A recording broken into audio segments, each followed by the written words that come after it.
Hello and welcome to Planet NOLA. I am your host, Mary Jacobs.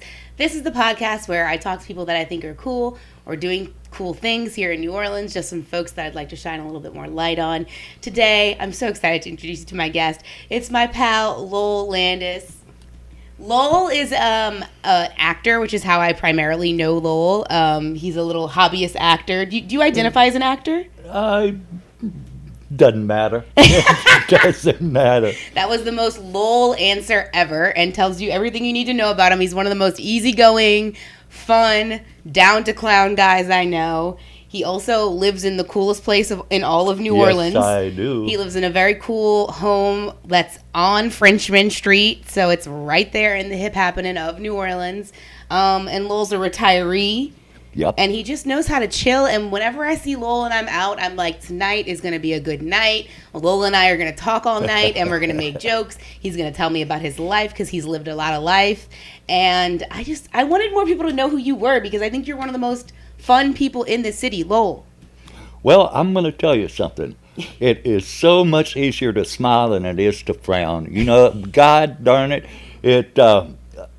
And there's nothing so horrible that you can't tease around the edges, and it gets funny. It just gets funny. That is so true. It does. Yeah, and Lowell has a very loving approach to life, and you laugh a lot, you have a lot of fun, you drink a lot of beer, yeah, and you know how to have fun. Yeah, smoke a lot of weed. Lowell, you are originally from Virginia. Yes. And you moved to New Orleans in the 90s? 2000. Or you said the first time you came to New Orleans was in the 90s? Was in 92. What brought you here the first time? I was working in beautiful downtown Fort Wayne, Indiana in the wintertime, and it's horrible there. And I had a 4-day weekend. Hell with it. I'm going to take a train down to New Orleans, a day down and a day back, and I'll spend 2 days there. Man, I come and fell in love with this place. And I was telling Mary on the way in, and I walked by the building there on Royal and Charter, and it was the Museum of Wildlife and Fisheries. And I wanted to go in there so bad, but I was having so darn much fun. Hell, I'll get it the next time I'm coming back. Next time, about 2 years later, I had another 4-day weekend. I came down, and the damn thing had a fence around it. But anyway, my son, he graduated from college in August, and somebody always told me, man, it's hot as a 5-ball tomcat in New Orleans in the summertime. Bryce, what you doing? How about going with me to New Orleans for a couple of weeks? All right, Pop.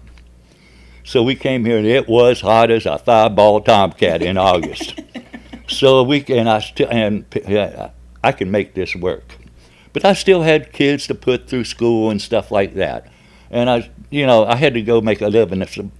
I worked for the phone company, and I could get a job any damn way. Was it Bell? Was it? No, I worked for everyone. Everyone, yeah. You work for the phone. I'm a hoe. You get around. Yeah, you always talk about working for the phone company because that's really what you did for most of your life, 32 right? years. 32 years. Anyway, and so it took me till 2000, and I finally got a job here working for Verizon over on, and I came and started enjoying this town. In 2000. In 2000. And it was the year they opened up the World War II Museum. Oh, I remember. And that's another thing that's really interesting is when I first got here, one of the folks that helped me move, their father, grandfather, somebody was in World War II. Can we go to the World War II? Of course, man, we go there. And I saved that place for when my guests come into town, because people come to see me now and again, not, because I've been all over. I've kind of like fly shit all over the damn place.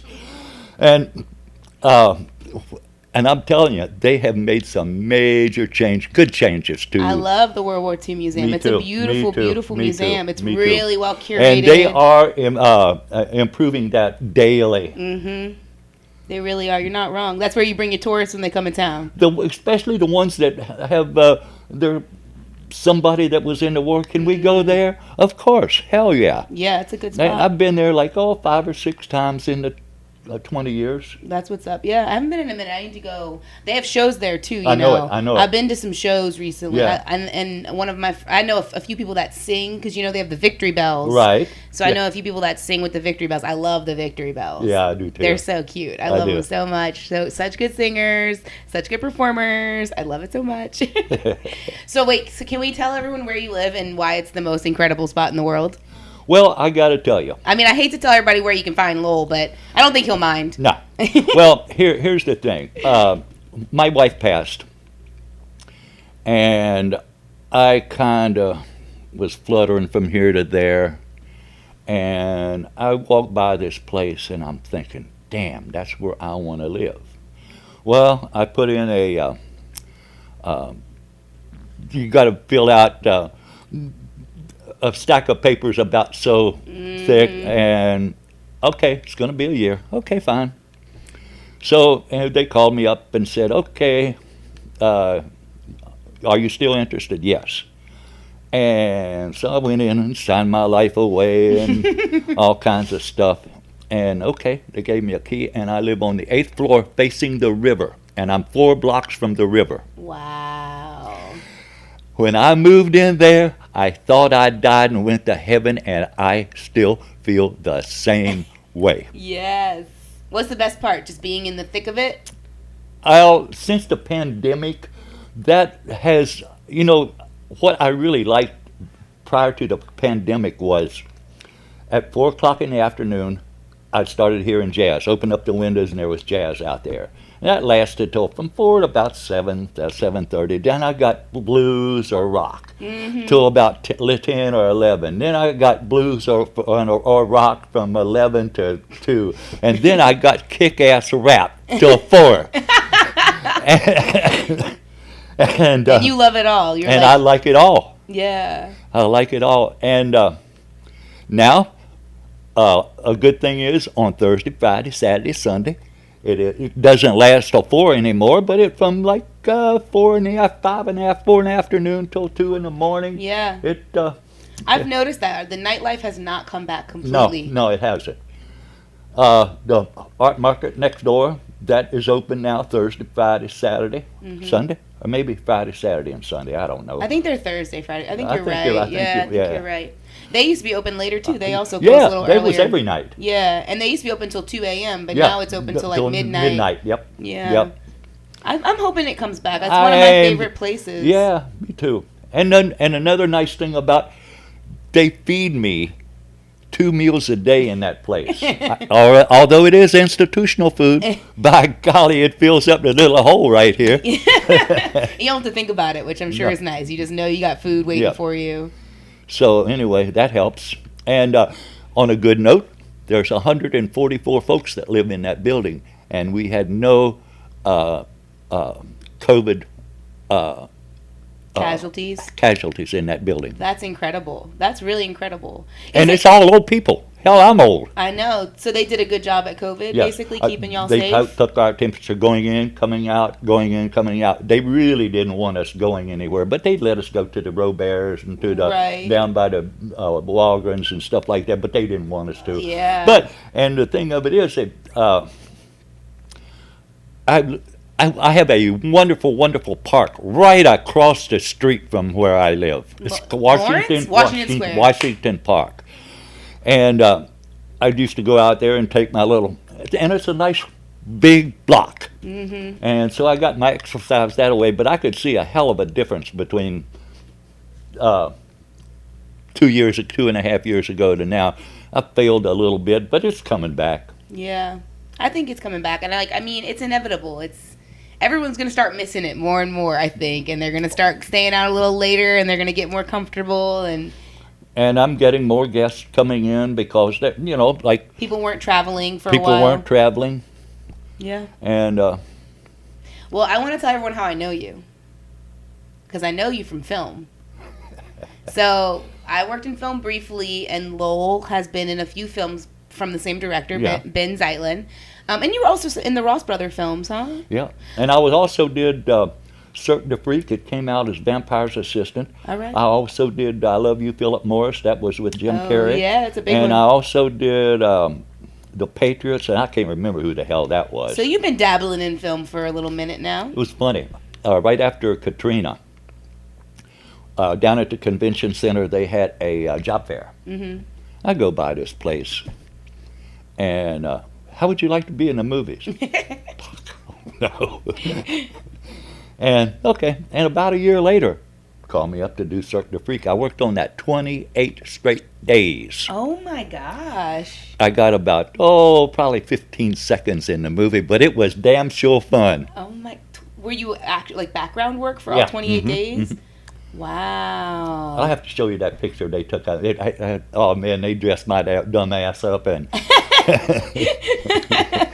We love dressing you up, Lowell. That's one of our favorite things. What's Lowell gonna wear in the movie? The last movie you wore a robe most of the time. You know what? When they put that, put those clothes on me, these bitches were wore out. You know, we wore that. I wore that thing for 3 solid months. And yep. It got to be nasty. The whole ass end was falling out. It was nasty when they put it on you. It was nasty when they put it on you, so it just got nastier. It just got more and more worse. So I was Lowell's acting coach on a movie called Wendy. I talk about it a lot on this podcast, actually. But that was how we met, and we were fast friends. We sat at a bar in Montserrat and drank, and we talked about... You know what I got out of that? Who do you think Buzzo is? Buzzo is the character, yeah.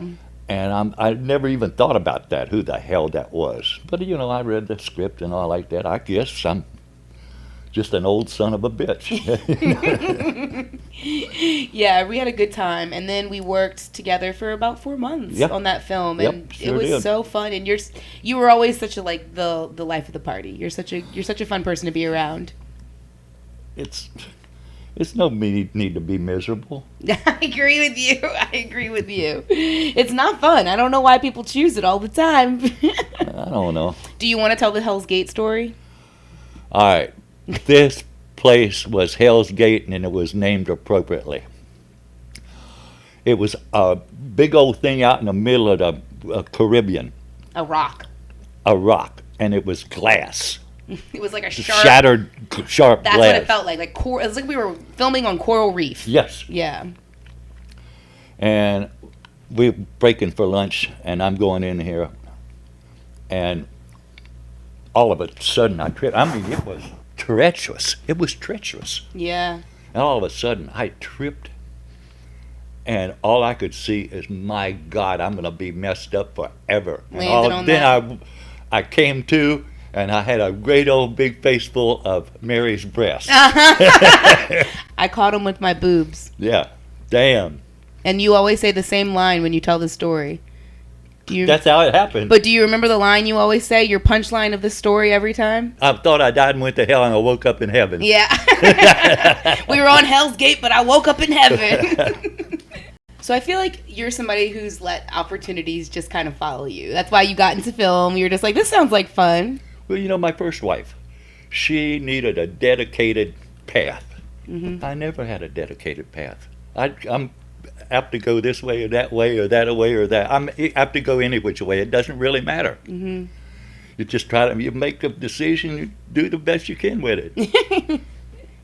What are some other weird things that living here has brought to you besides film work? I retired way too early.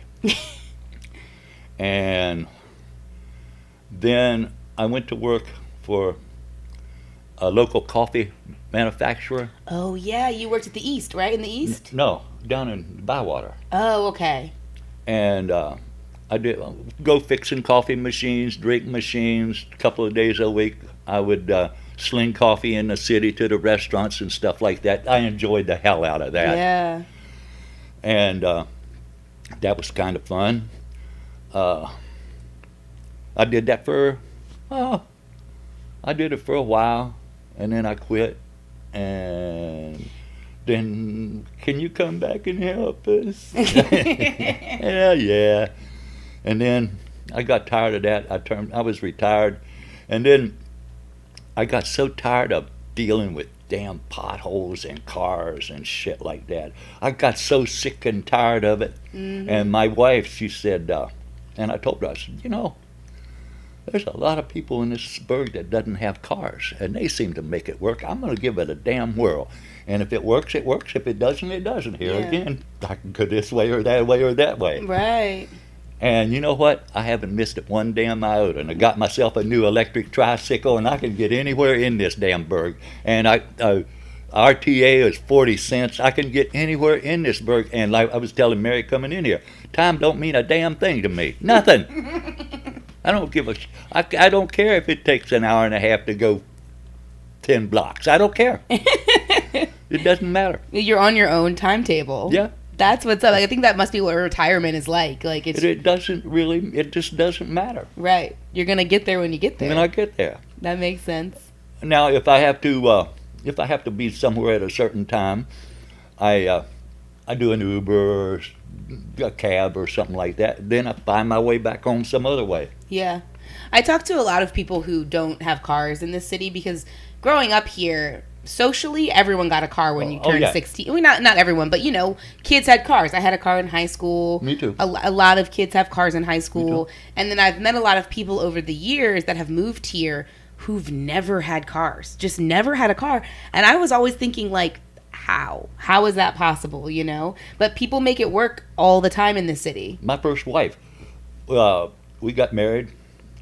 Matter of fact, my pop was a Mennonite minister. I don't know if you know, somewhat similar features, different, longer hair from Amish. And I married a Catholic girl from Queens, New York, College Point. And we were living in North Carolina, working for the phone. I want to go see my pop and mom.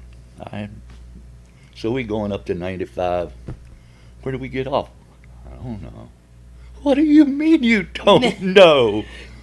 Well, I've never driven in New York. Oh my gosh. So here's the Holland Tunnel. Get off here. Okay, now what? I don't know. Ask that policeman over there.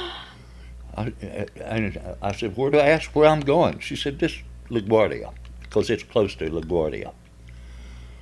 So I said, how far, which way to LaGuardia? Up that way 158 blocks. I was wanting to kill this hussy. And you know what? The thing that broke it all up, and whatever street that was, I mean, cars jam-packed from here to there and yon. And there was a dude on a bicycle doing this. I almost cracked the hell up. From that time on, I was okay. Listen, one time I got stuck on the George Washington Bridge in New York City in rush hour. Oh. And I peed in a bottle 4 times because I was stuck on that bridge for like 2 or 3 hours. Man, when we finally got to our pop's house, he said, how long did it take you to get here? Oh, an hour and a half, 2 hours, whatever it was. Yeah. He said, oh, man, you made good time. Oh, by the way, you should have took the George Washington Bridge to the Cross Bronx Expressway to the Whitestone Bridge, and we're right there. And after that, it was so damn easy. Yeah, you learned it. You learned the way after that. Yeah, I mean, I get how people in New York don't have cars because they have great public transit. And you know what? You're in a good spot, too, for public transit. We were talking about this because you live right off of Main Street. Yeah. And that's the best case scenario for people who really depend on public transit. Yeah, I have to walk a half a block. Yeah, and you're right there on Elysian. A half a block, man, and I could get anywhere, like I say, anywhere. And it's works for me. Hell yeah. Well, we're going to take a quick little break and we'll be right back. All right. Yay. Hello, it's your host, Mary Jacobs. I'm sitting here with my producer, Carrie Mulder, and we are so excited to be bringing you Planet NOLA this episode and every episode. We really believe in this podcast and the work it's doing in New Orleans to build community, to reach out to people, and we really love what we do. Yeah, we love our guests, we love our audience, our listeners, we love each other. It's just a big love fest. So if you love this podcast and you believe in what we're doing, it would mean the world to us if you considered subscribing to our Patreon. We've just launched it. The lowest tier is $5, and we are just really trying to get this podcast to pay for itself a little bit, maybe support ourselves just a little bit more. We're both creative people who have a lot of projects, and this is a big one in our lives. And there is bonus content. Yeah, it's really fun. It takes a deep dive into the episode, kind of circle back to some of the topics. They've been fun. Yeah, we basically record with the guests as soon as we're done their episode and do a more candid version of their podcast. It's shorter, but it's more self-effacing, and it feels like just real, you know? It's BTS, behind the scenes. It's the BTS. So if you want more Planet NOLA content, you could subscribe to our Patreon and get it. It would mean so much to us. So, okay, we'll let you go back to your episode now, but please consider. Thank you. Bye. This episode of Planet NOLA is brought to you by Vitality Community Fitness. Vitality is a functional training gym located in Metairie, Louisiana. And at Vitality, we focus on members as individuals. That's right. We don't lump people together. We don't assume that everybody has the same goals when they step into our gym. We also don't push things like body ideals or diet culture. We try to focus on the full person, and we try to give an experience that matches that. We've got incredible coaches. We've got an incredible community. And if you're looking for a place to call your new gym home, consider checking us out. We offer a 3 free class trial. That's right. Literally no commitment. You can try 3 of our classes in a week to see if our gym is for you, because ultimately we want people who want to be there. And if it sounds like this might be the space for you, please consider checking us out. You can go to vitalitycommunityfitness.com, click the contact button, and get started. Hello and welcome back to Planet NOLA. I'm still here with my buddy Lowell. We've been talking about living on Frenchmen Street and how wonderful it is, his little personal story of how he got here and where he came from. And I asked him if he would be willing to tell us his love story. So I never got to meet Mama Jo, but I know of Mama Jo because you've told me so much about her. Ben has told me so much about her, and I know you have a great love story, and I would love if you shared it with more people. So if you want to share it. Boy, I tell you what, I was married 3 times. The first 2, they are what they are. And I had no intentions of hooking up again. None. Well, Mama Jo, we met the day before 9/11. And she worked for Pete Fountain. And she knew everybody in this city, and everyone knew her. Well, we got married in May, and along come Katrina. We had lived together from 9/11 to Katrina. And we had gotten married. And we spent some time up in Fredericksburg with her daughter, a couple months, 3 months. And she came home. We came home. Oh, I gotta get to work. I gotta do something. I can't sit here anymore. So she went to work at Buffa's. It's a bar there right at the corner of Esplanade and Burgundy, I believe. Yeah. And these children from New York came in. Zeitlin and Janvey and Michael Gottwald. And she fed them with love. She did everything with love to the people. And they were doing a film called Glory at Sea. And they fell in love with her. And they fell in love with her. Because they talk about her all the time. And, no, I got a job. I don't need to do this. So did they offer her a part in Glory at Sea? Yeah. And the thing I remember most, they started filming it in the winter. And it was out somewhere in the water out there some damn where. Mm-hmm. And they started refilming in the summer. I'm telling you, they came in shorts. Well, before they had jackets and all that kind of stuff on. And then when it come to find, she said, "Don't you folks know anything about continuity?" And she chewed Zeitlin's up this side and down the other side. Because y'all didn't have continuity from when you shot in the winter? No, none. And so she made everyone go back and get their winter clothes. It was in the summertime. And I had about a part about that big in that thing. I was to save her from drowning in the pool out there and somewhere in Gentilly, I think it was. Oh, that's so funny. And then she was supposed to be Mama Jo in Glory at Sea. About a week prior to the beginning of that film, she fell and broke her hip. All done dancing. So that's when they got Pam. Right, Pam. And Beast of the Southern Wild did really, really well. Mm-hmm. Really, really well. Yeah. And she left the day before they opened up the New World Trade Center, so that's how long we were together. Wow. But I'm telling you, I struck out twice and hit a grand slam this last at bat. It's so sweet. Did you used to go hang out at Buffa's with her when she was working? Oh yeah. Do you still hang out at Buffa's? Yeah. Where do you like to go besides Buffa's? I really like BJ's down in the Bywater. Oh, I love BJ's. I like to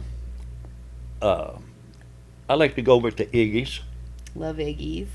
You love a dive. Yeah. I love a dive Yeah, too. yeah.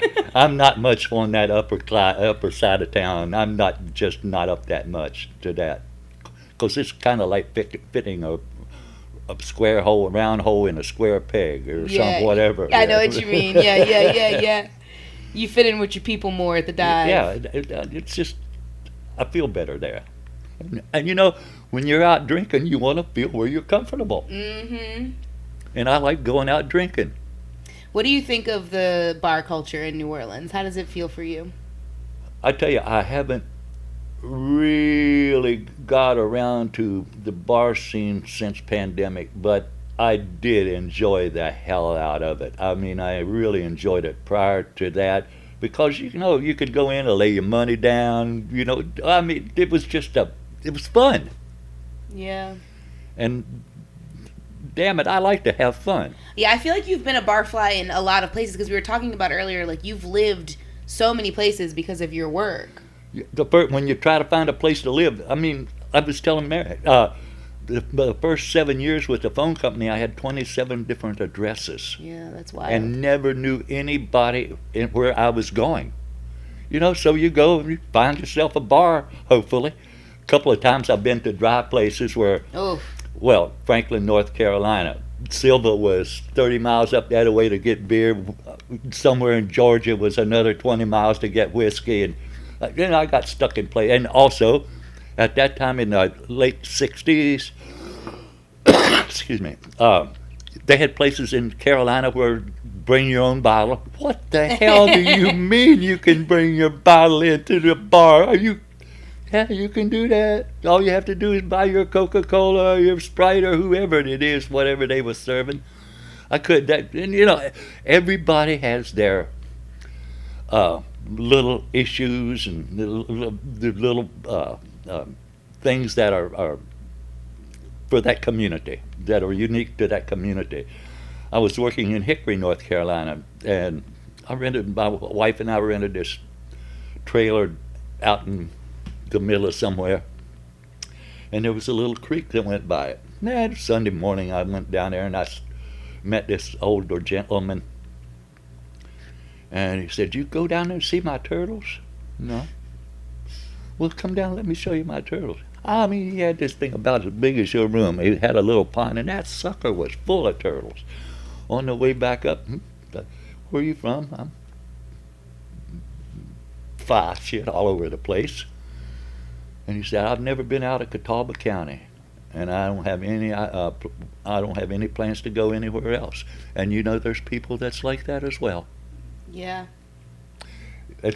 I can't imagine that. Like, me either. But to be fair, I am still living where I'm from. I live on the same property, but where I'm from is New Orleans. When people tell me they don't leave their tiny towns wherever they are, I'm like, I sort of understand it, because I did the same thing, but I also don't understand it because I'm doing it in a city that has like endless opportunity. Like anything I'd want to do, I could do here. But in other places, that's not necessarily true. You're really limited. And that's one of the great things about New Orleans is, you know, it's just a melting pot of folks.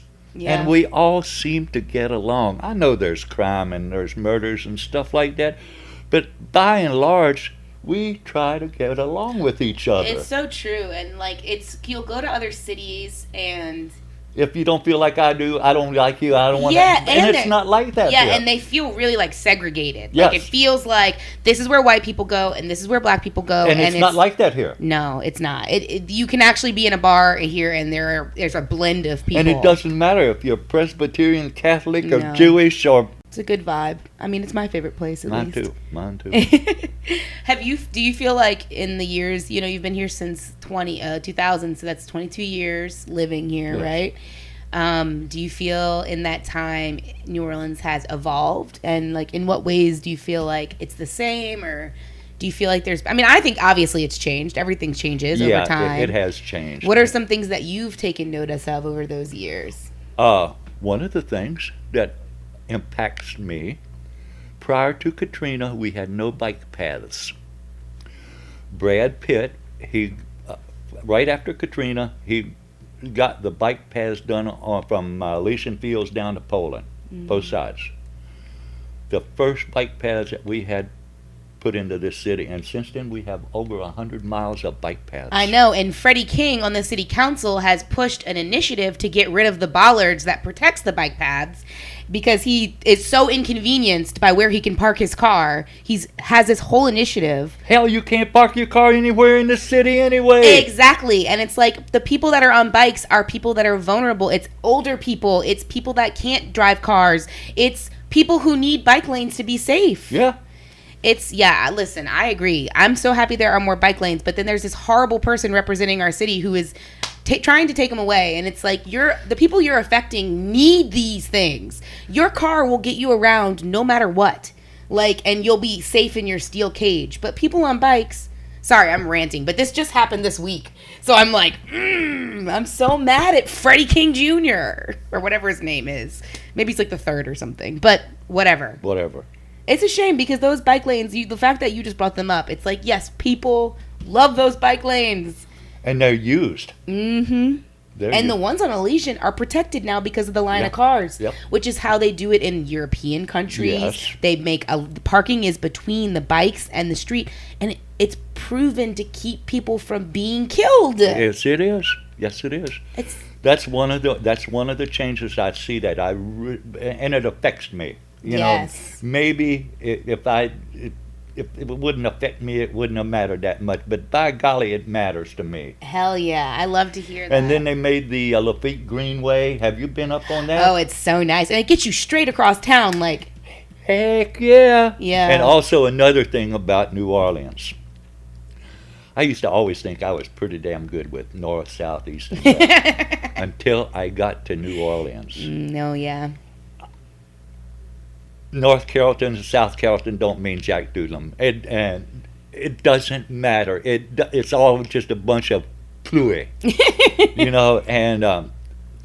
and I tried for a little while to get north, south, east, and west down. Mm-hmm. I gave the hell up because I don't care anymore. Yeah, and no one's gonna tell you that anyway. They're gonna tell you by the river by the lake. River or the lake. Yeah, they're not gonna give you north, south, east, and west. That's not gonna happen unless they're talking about the West Bank or the East. Yeah, and on going over to the West Bank, you're going directly east. Yeah.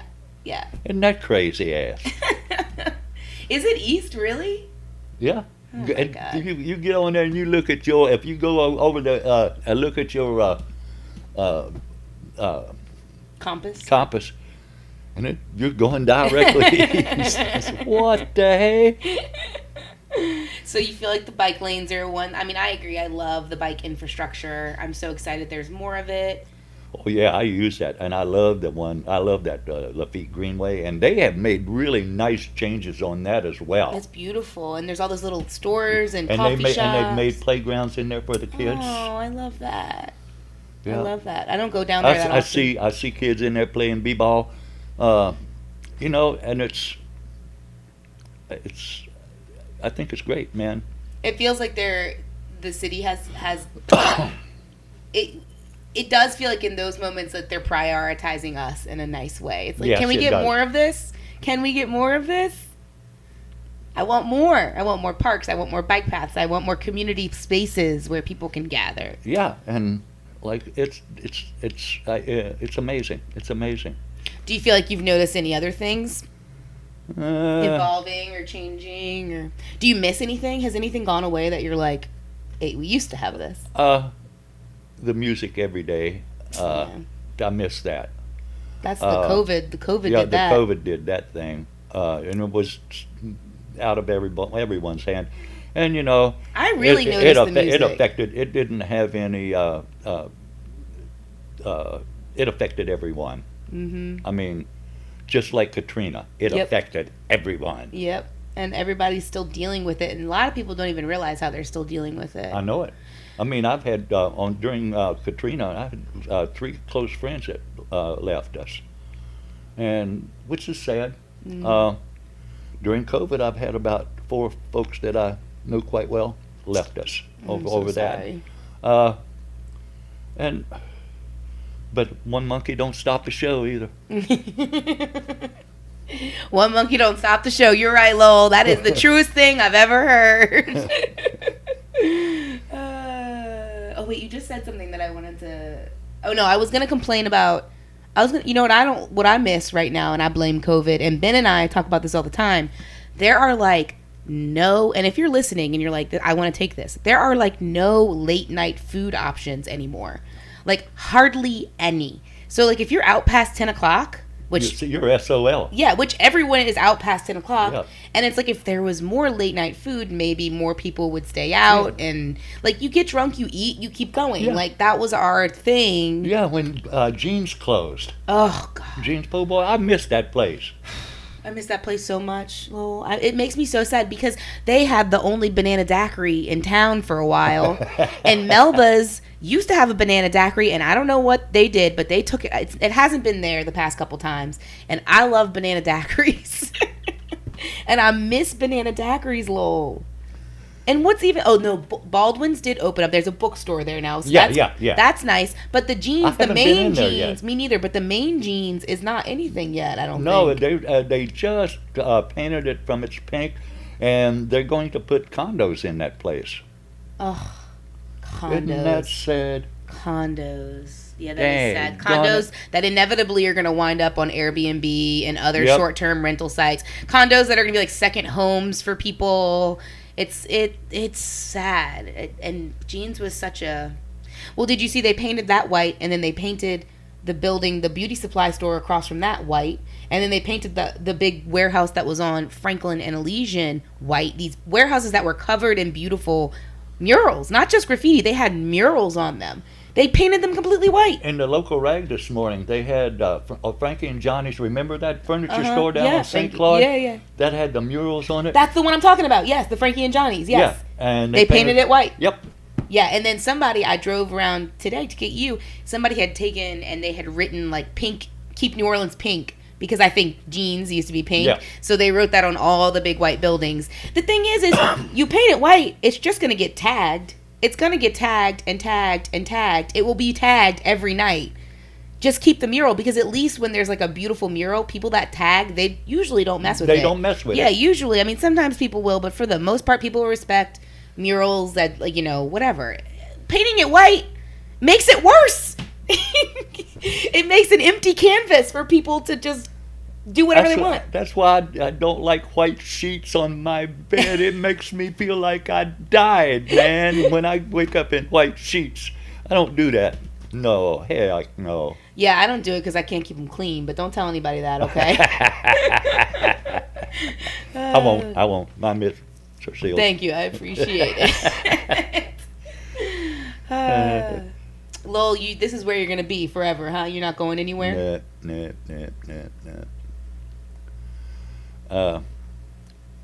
I'm good. I'm good. Yeah, you're not going anywhere. This is it. And you've been so many places, so you definitely know.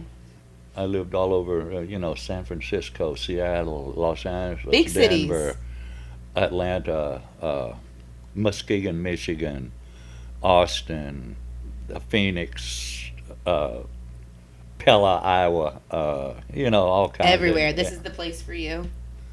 And you learn something from everywhere. You That's learn what's up. something from everywhere. And now you brought it here, and I appreciate that.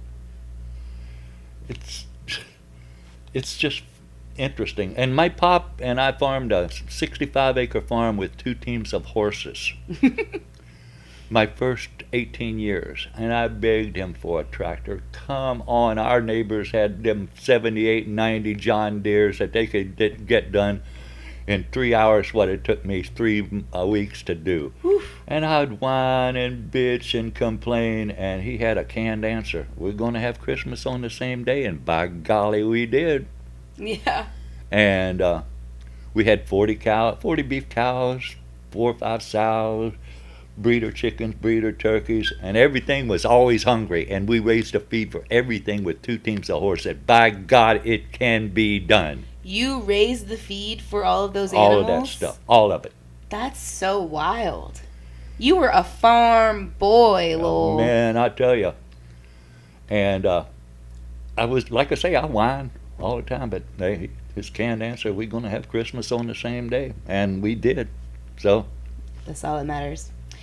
I'm going to ask you a question that I ask guests a lot on the podcast, and it goes like this. If somebody tomorrow was like, here is $10 million, and you can use it for something for your city that you think your city could really benefit from, a huge project, what would you do for the city? What would you invest that money in?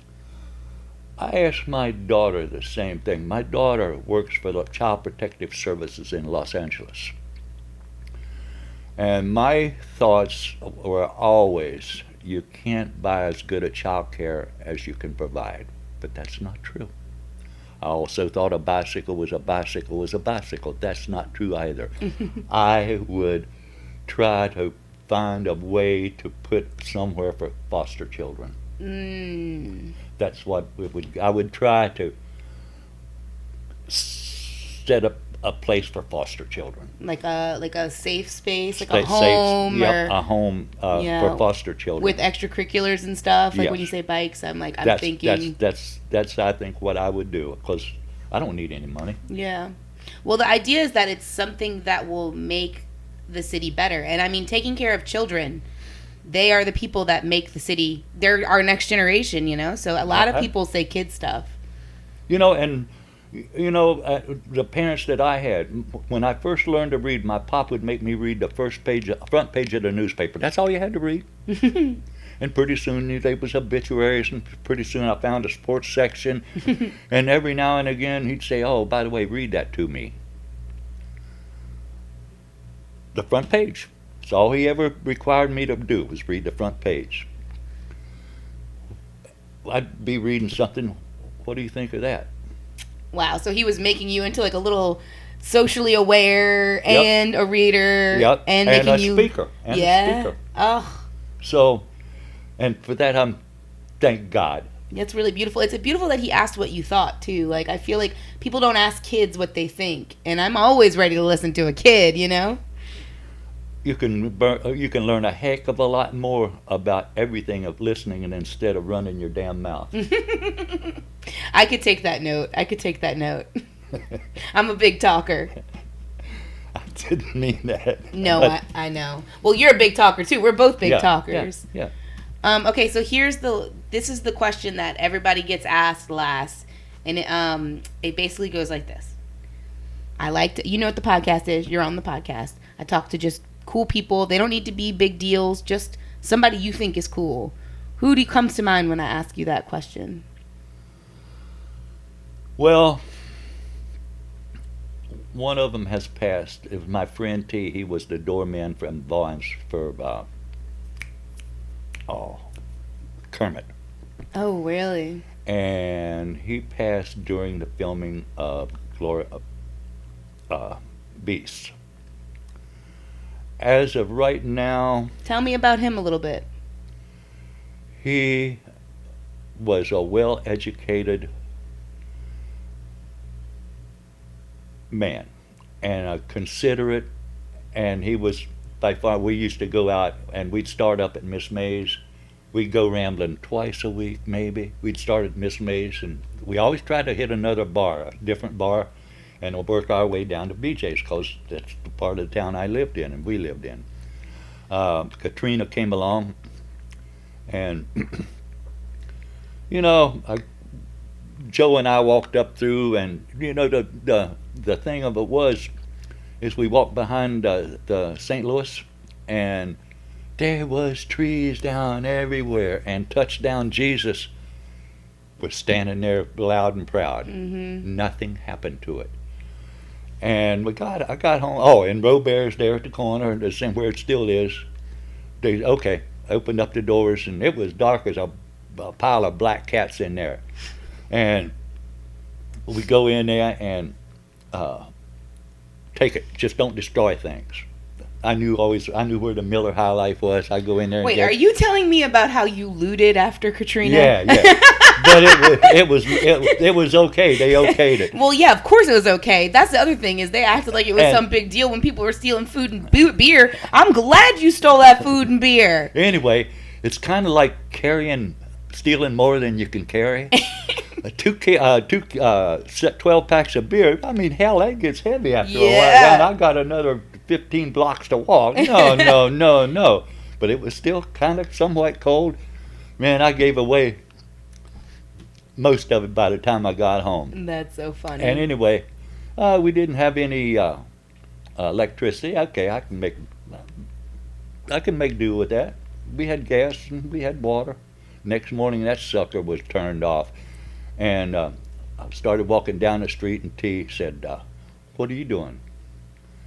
"I guess I'm leaving." He said, "Can I go with you?" He and his squeeze. Sure. He lived in Holly Springs. He was raised in Holly Springs.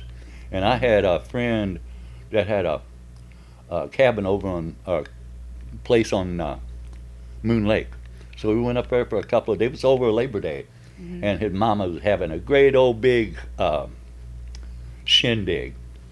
So we went to Holly Springs. I said, "Well, it's not very much room for me here."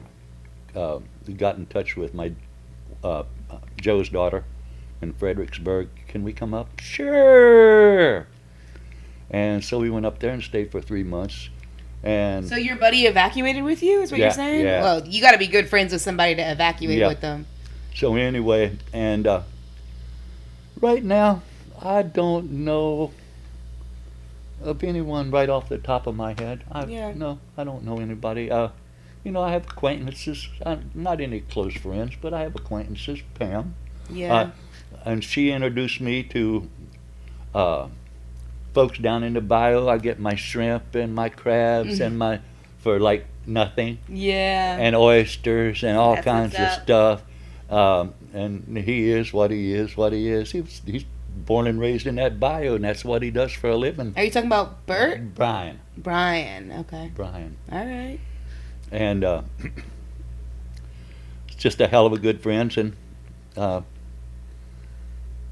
and Bobby, the dude from the coffee shop, he and I still get together, talk, laugh, tell stories, and this and that. Yeah. A lot of people from the neighborhood, I see them, talk to them, but... Well, you know who I've never had on the podcast? Ben. I've not had him yet. I will eventually have him. I had Levy on, and Levy was like, "You should have Ben on." I was like, "Nah, I know I should have him on. I'm going to get him at one point." And Eliza, but she doesn't live here anymore. Yeah, but she comes down for, she was down for Mardi Gras. She is in town. She... wanted to go out over Mardi Gras. I said, "Nah, man, I ain't walking. I can't walk that damn far." Oh yeah, I was with you this Mardi Gras. Remember? Yeah. And she made this thing with a chair on a wagon. It was a chair on a wagon, and we rolled you around the French Quarter. The whole damn quarter. That was so much damn gone fun. Oh my, was that fun. That was really fun. I remember because Levy and I, we were like the only ones sober enough to get directions because everybody, we were pulling you in a wagon and everybody was all messed up, and they were like, "Well, we got to go back to where you live, the other side of the quarter," but we were way deep by Touchdown Jesus. Yeah. And the transplants, they all wanted to go towards Bourbon, and me and Levy were like, "No, we can't bring Lowell in a wagon down Bourbon." No, this ain't going to work at all. So we made everybody go down Royal. I remember that moment so well, where Levy and I were like, because it was like a crew of like 10 of us, we were like, "Everyone turn around." And you were in a wagon. Yeah. Drinking. Yep.